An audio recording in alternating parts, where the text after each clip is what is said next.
এটি একটি গ্রামের পুকুর, দিঘি, যে যেই নামে ডাকুক।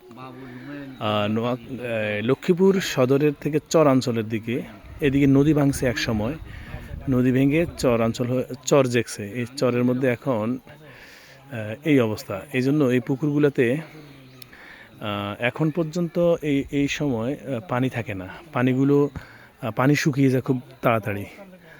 আর এদিকে ওই রকম কোনো ধানের ইরি ধান বা বড় ধান এরকম কোনো চাষ হয় না যে পানি পুকুর থেকে চেস করে জমিতে দেওয়া হয়। এখানে পানি এমনিই থাকে না, এমনি শুকাই যায়। আর কয়দিন পরে একদম পুরোটাই পুকুর শুকাই যাবে। অথচ এত গভীর পুকুর, তারপরেও পানি থাকে না।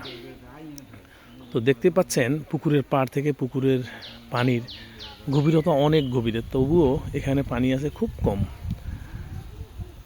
মাছ চাষ করা হয়, ছোটো ছোটো মাছ, খুব সুন্দর। ভালো থাকবেন দর্শক মণ্ডলী, আবারও দেখা হবে পরবর্তী কোনো ভিডিওতে। ততক্ষণ পর্যন্ত আল্লাহ হাফেজ।